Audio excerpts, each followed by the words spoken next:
Okay, it feels so foreign being in front of a camera now and talking because I haven't filmed since I really don't know when. Hi, my name is Adriana, also known as Blckgrlwriting, and on this channel we are on the journey to becoming published. So, hello my fellow Nano failures. I'm greeting us. This is the first weekend not nanoing, and I think wasn't December 2nd like Pitch Wars or some shit? One of the goals I had, totally did not do that. And I'm just here to just reflect on my time nanoing. As I said before, I completely, utterly failed. Oh, this coffee is really good. It would have been better with whipped cream, but I don't have any whipped cream. Anyway, I completely failed NaNoWriMo.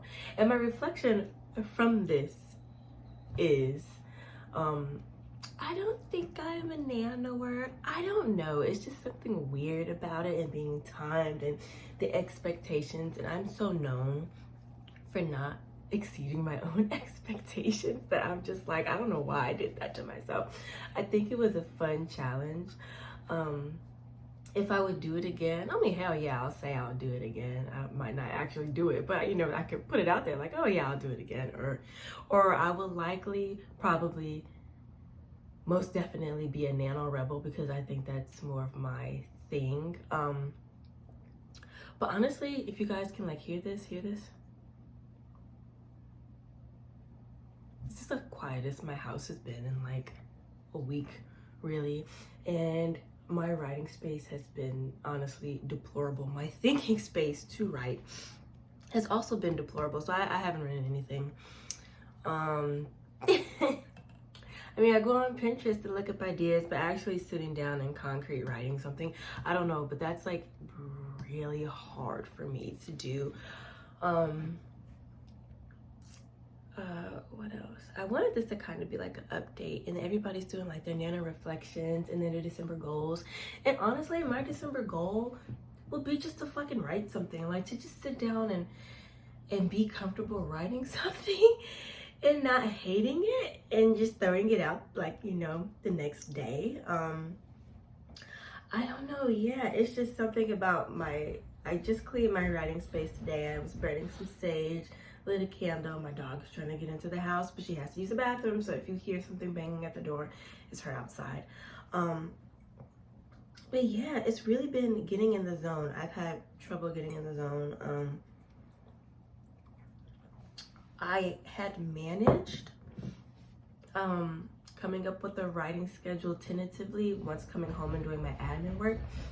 But since my fiance's schedules got changed and he's home now when I'm home, and he's like a whole nother person, busybody in the house, and I'm, you know, trying to finish and doing my notes, it's honestly just really exhausting, and I don't want to write. I just don't feel like I have a quiet space to write.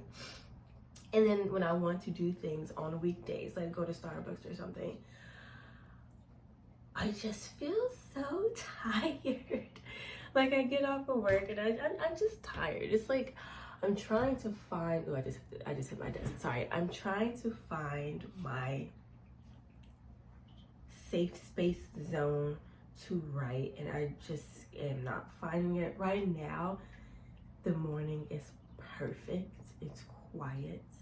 My fiance doing something downstairs. I don't know what he's doing, but he's quiet.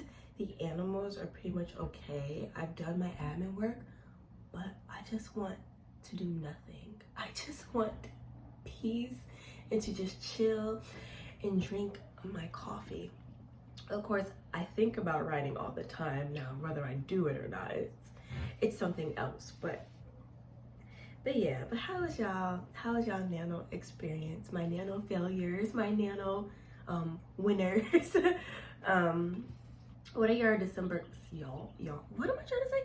What are your December goals? Cause I want to hear about it, and I've seen a lot of people like post it and stuff, but I haven't watched anybody's NaNoWriMo videos or anyone's December goals or reflection videos. I've just seen them posted on my timeline, but I've just been like, I don't want to hear about it. I just don't want to hear about it. I don't want to hear about your writing goals. And I know some people can see this video, they're like, girl, I don't want to hear you talk about your writing goals. I'm like, sis, same. But I feel like I at least have to be transparent with y'all, let y'all know where I'm at on this beautiful December 4th day. Also, it was, I think, what was it? It was an eclipse last night. I tried to stay up for it, totally fucking failed. But I had the eclipse like playing on my computer while I was asleep. It was like at 12 something in the morning. I was like, God damn it, I'm missing the new moon. But anyway, yeah, so that's where I am writing wise. I feel like today I want to do something.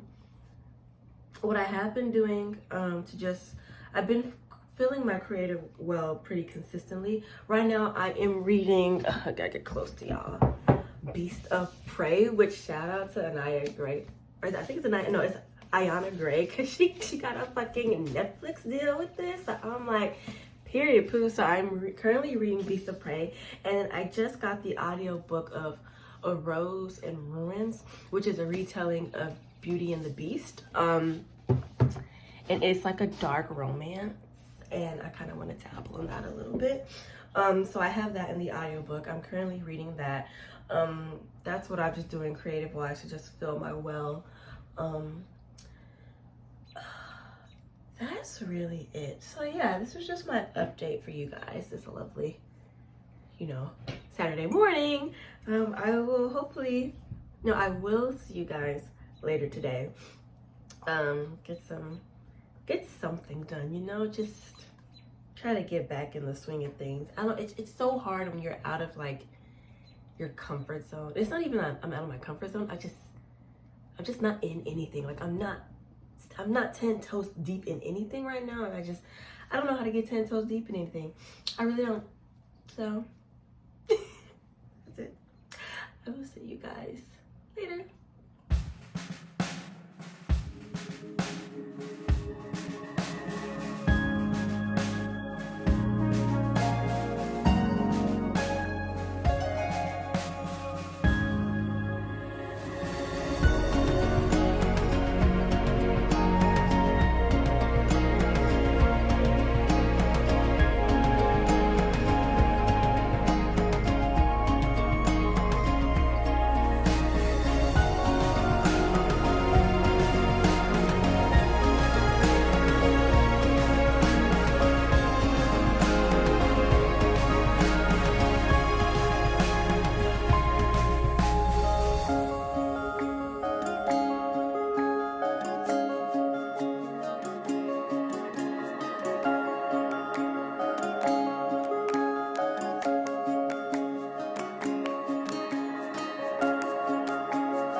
Y'all don't know how much I have just been struggling to like get words and to motivate myself to write lately, and just to get those words on the screen. That 2088, I swear I could cry. I feel like I'm not out of my rut, but I'm slowly helping myself get out of it. So that's that. It is Sunday, not Saturday, because I'm pretty sure I said in a previous clip that I wanted to film and do everything on Saturday, give you guys like a nice lengthy video of me being productive on Saturday. And I just want to tell you that shit did not happen because I was extremely emotional yesterday. I could not. When I tell you I was mad at myself all day. I was mad at myself all day. I was mad to the point where I stopped caring, but then I was mad at myself because I stopped caring, because I should care.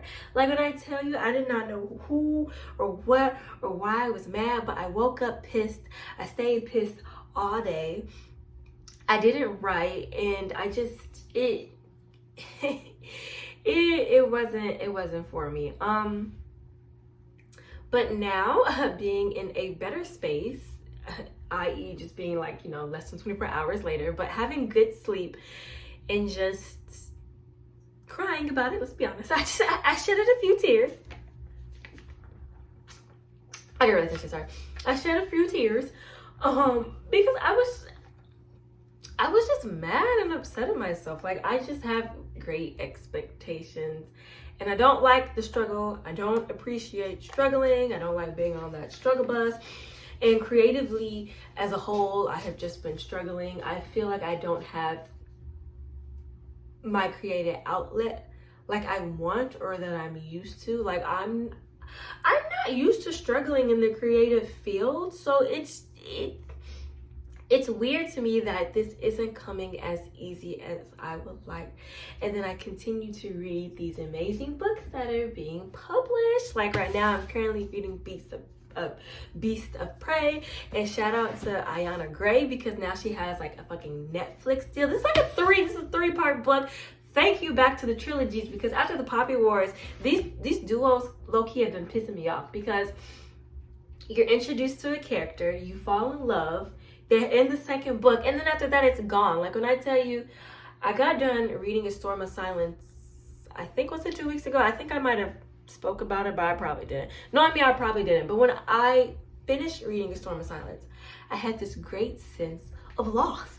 Like when I tell you, I felt like I was actually mourning somebody.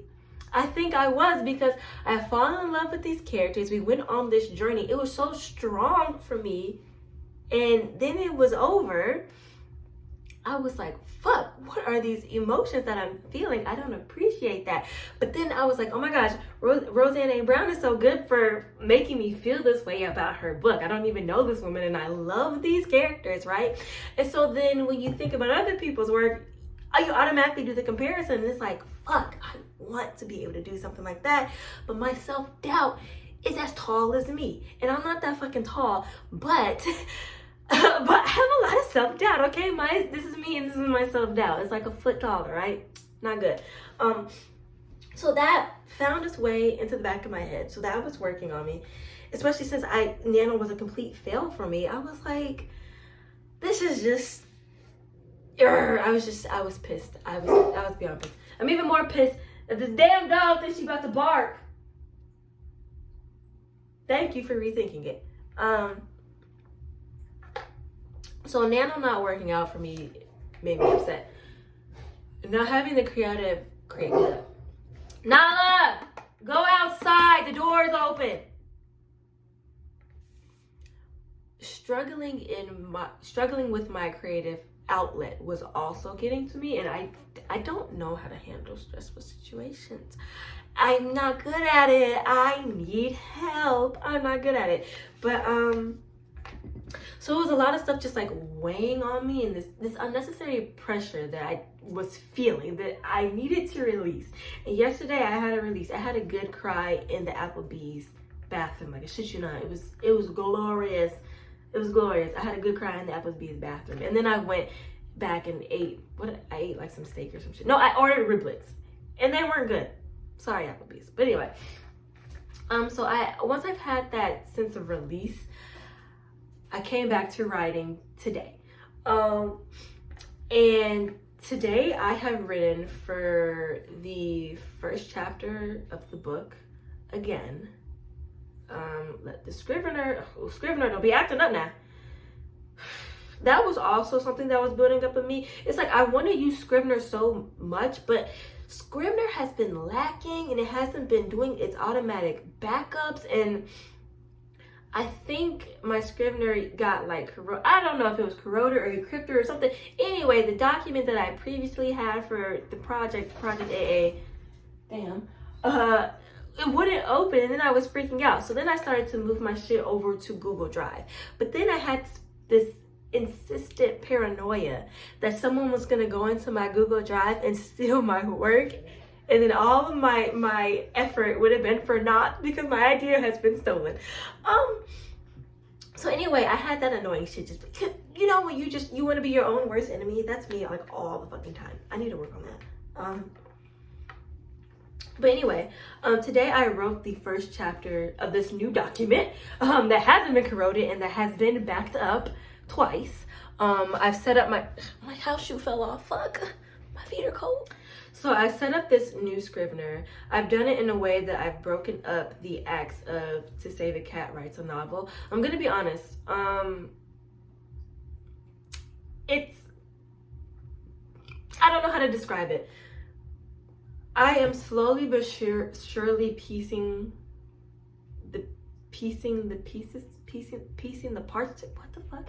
I am slowly but surely piecing the parts together. Right now I have a full outline for chapter 1 and chapter 2, and that's it. But what I've done for my acts, I've already decided that this book will be 38 pages. I'm mimicking the books that I love, so like A Poem of Storm and Silence, the fuck, what's the other fucking books that I'm fucking looking at? Fucking Blood Like Magic, Beast of Prey.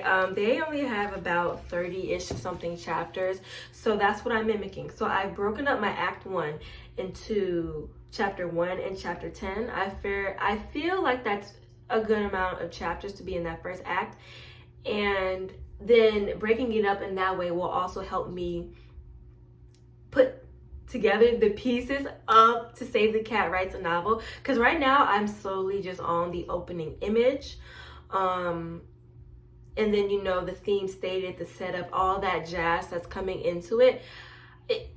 It's just a lot.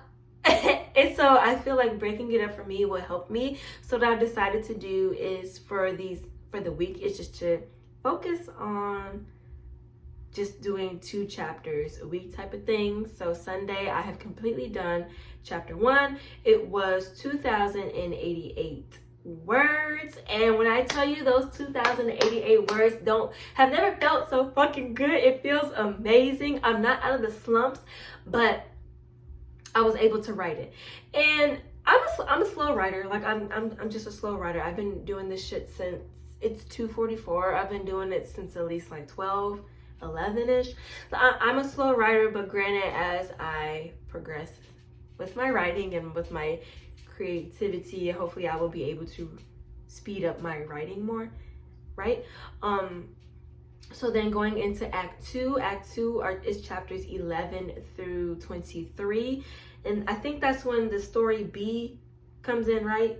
I don't know. I obviously got to go over the plots for that, but I think that's when story B comes in. So I'm going to focus in on that solely in Act 2. And then Act 3 will be chapters 24 through 38. And I think that's a good enough stopping point for book 1, the way I want to end it. One thing that I've discovered about myself, I don't like duologies. I don't. Because when I get attached to characters, I low-key feel a sense of loss when the book is over. Like I just got done reading a Poem of Storms and Silence. The loss I felt from finishing that book was too much. I literally felt a loss. For me, I said I wanted this book to be more of a duology, but like when you get close to characters, you want their journey to continue. So I'm not gonna say much about that, but I feel like I want to have this story so where it's kind of a continuation through the books, if it's 3 or if it's 2. I don't know, just I don't like the loss that I feel after I'm done reading a good book. And duos are just too short. Duos are just too short. I need something longer, okay? I need something longer. So I'm reading this trilogy, and I didn't know the Gilded Ones was actually a trilogy from Nano. I don't even know if she knew it was going to be a trilogy, but I heard it's a trilogy. The second book is coming back. I think it's coming out in May, the Merciless one, so I'm going to cop that. So anyway, back to what I was saying with the acts, because I like to go on tangents. I've broken up the acts in these set chapters because I feel like it's a good amount for me to focus on. I spelled 20 wrong in 27. Good fucking God. 27. That is not how you spell 20. Okay. Okay, I thought I fucked something up. Never mind, I just changed it. So yeah, and I've also tweaked the premise. I know in a previous video I talked to you guys about reimagining the War of the Golden Stool, and how when I hear people say reimagining, they have a base of what this story is about. And I felt previously with the project that I did have, it was very loose, and for me, I feel like I need a base to be able to branch off of. And I feel like that's what all stories are. Like, you have that base of what inspired you, and you branch off to your own thing. And I think I was missing that a little bit. My base was a story that I loved that had a different base to something that I didn't really fuck with. I guess that's what you would say. So with me reimagining the War of the Golden Stool, I can implement some of the stuff more cohesively, I think. And so I changed the premise a bit. So the working premise for right now is to avoid being forced into an arranged marriage. Well, I should say political. So to avoid being forced into a political marriage with a prince she cannot stand, my female main character must manipulate the boy she loves in order to steal the secrets of their magic. And so I wanted it to be like enemies to lovers, but I don't think I can write I don't think I can write enemies to lovers very well. Not that I tried, but it just doesn't sit. I don't know. And what I wanted for Amma and Aegis, I already wanted them to have a connection, and I wanted their connection to be challenged. And I think that's what I want to focus on. Like, they have a connection, they have something. Have their love, you know, that young love, right? And I want it to be challenged. So I already have them, you know, in the midst of love each other, right? In the midst of that. And then the idea of her having to manipulate him in order to steal his people's magic, or to learn about it. To learn about it kind of comes into that seat of I was about to say seat of the soul. No, the War of the Golden Stool concept. Like I said, very loose imagination of that. And then to continue on, so after witnessing the death of his best friend and learning the true cost of wielding such power, Aegis is willing to do anything to destroy magic forever. And then, you know, the question is, but at what cost are both willing to keep their secrets? And I don't even think it's really about secrets, because eventually I feel like it's gonna be out of what each other's plans are, and it's just, you know, whether their love is strong enough to endure. I'm so fucking cheesy, I promise you guys, I'm so cheesy. So that's the working premise, and the loose reimagination of War of the Golden Stool. So what I can tell you guys about Aegis and his people, they get their magic from the source. The source is a meteorite that fell from the sky that was a gift to them from the ones above, aka the gods. So this meteorite, I have it where it's pure gold, because I still want gold to be, I want gold to be heavily involved in this. I don't know how I'm gonna do it, but I want gold to be in this bitch, because gold was in ancient Egypt. We had the golden age, and black people and they melanin, when they wear gold, you know we look good. Okay. Anyway, so I wanted that. I want that in my story as well. Fuck, I went on a tangent and I totally fucking forgot what I was about to say. This is what I get for going on a motherfucking tangent. The source. So the source is this gold meteorite that was given to them from the ones above. What's going to happen in the second chapter, what's happened in the first chapter is Amma's has her coming of age ceremony, where when women come into age, the next thing you know, who you're going to get married to and all that stuff. So she's going to have that conflict. I just got done writing that. With Aegis's, and going into the second chapter, I have it where he goes through the exposure. And so the exposure basically is, in a nutshell, is his manhood or coming of age for him, for his people, and how they obtain their magic. So basically the meteorite is kind of like radiation, kind of like fucking gold. It's a bit of everything, right? And so he has to expose his self. That sounds dirty, but like it's like radiation, kind of like that. So he goes through this exposure. He exposes himself to the source, where I think I'm gonna have him ingest a piece of it. And like, I wrote it down in the the synopsis of the chapter. He's gonna ingest a piece of the source, maybe like that big. Can you fucking break off gold? Or is gold easy to break off? I don't know. I have to look it up, but I don't know. But anyway, the point is, he's gonna do it. He's gonna do a thing, and he will either live or die. And that's the second chapter. But he's like, oh, I have to live because I don't want his goal to be obviously to get to Alma because it's kind of like a cute little romance. But that's one of the factors. But then you see how I told you in the premise, after his best friend ain't gonna make it in the exposure. I'm sorry, he ain't gonna make it. He just gonna have to watch his friend die. Okay, that's just what's gonna happen. I feel like that's gonna get the ball rolling, because I have noticed in these good YA books, our characters be going through some shit within, like, either they've already gone through some shit or they're going through shit within the second or third, fourth chapter. And I'm just like, damn, okay. Like, not spoilers, but spoilers. But in this book, Kofi loses her mom, I think, like, in chapter 3. Okay, the way it's set up is a prologue, Kofi. Oh, no. It's like the 5th chapter. She, like, loses her mom. And I'm like, damn, I just met this girl. And the girl mom already got taken from her. I was like, shit. So I feel like just to wrap it up and to have that urgency to keep reading, I want shit to end like on a fast, interesting note. For Alma's, I have it where her dad comes in late to her own coming of age ceremony, and her father is one of the physicians, the handyman person of the king, and he's fucked up. So her dad has fucked up, and he's trying to figure out how to right this wrong, I guess. And Alma's gonna have to, kind of be the sacrificial lamb, as it would happen in YA. She's gonna be the sacrificial lamb in a sense.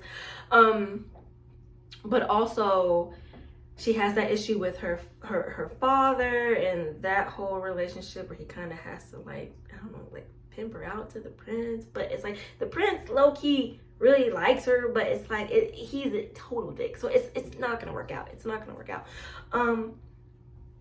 But I have this also subplot that I'm working on where it comes with her sister Sonora, who has ran away after learning the truth about what her father has done. And I don't know what her father has done, but I know it has to be some fucked up shit to where your kid leaves you because they're like, I can't be staying around this. Don't sit right with my spirit. And also you have these outside forces trying to come into Blckgrlwriting. You know how kingdoms want to take over kingdoms, because kingdoms wanting to take over other kingdoms, because that's just what kingdoms ran by men do. Okay, sorry y'all, just can't just coexist. We're just fighting.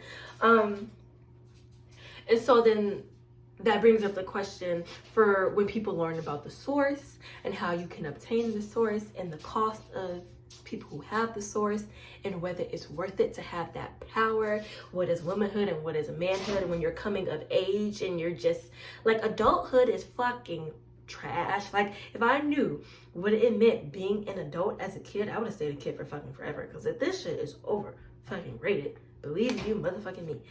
And I also question for myself, when do people even start learning how to, like, be an adult? Like they say it's like when you're in your preteens and you're learning, but are you really focusing on that shit? Like, let's just be honest, have a candid moment. Who was really paying attention to their parents when they were spitting out some knowledge? So now that I'm older and I'm just like, fuck, what the hell do I do? And it's kind of like that thing. It's like these expectations of realities when you're so young. It's like you should already know it and you're forced into it. And it's just, it's a bit of motherfucking everything.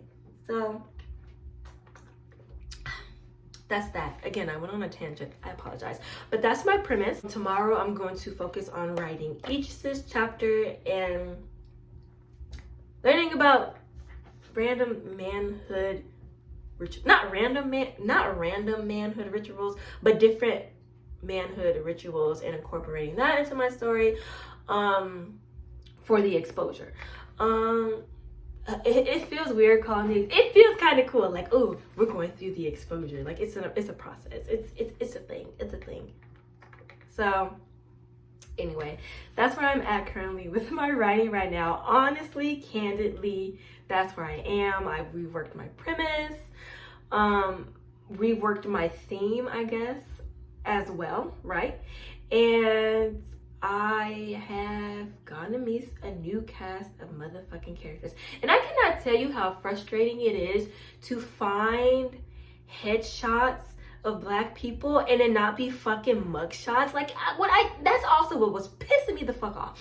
So when I was trying to find male Black characters, people who look like me, right? And I have this look for them, and it's very specific. But every time I would like Google headshots or actor shots, it would be older men who couldn't play the character, or it would be men who were of the age, but they were like incarcerated. So it's like, well, fuck, I don't want to use that shit. That's depressing. I'm going for a point. There's a lot of richly melanated people in my book, richly melanated love, because it's what I need in my life, god damn it. So I found a good 1, 2, 3, 4, 5, 6, about 10 characters. Yeah, that is it. I hope you guys enjoyed this video. I hope it made sense. I don't want to disappoint you guys because I feel like I make progress and then I go back and then I'm like, fuck it, and then I start over. But I guess that's just the process. And when I get my Netflix deal, because I'm gonna get a Netflix deal too. Fuck it. When I get my Netflix deal and when I have my bestseller, everybody will be able to look at these YouTube videos and see the struggle that Abriana had coming up with this concept and how she was just riding the struggle bus, but she did it. She did it. She is a well-published author with a Netflix special or a movie. I hope you guys enjoyed this video. Please comment, rate, and subscribe. And I'll be back with another one real soon.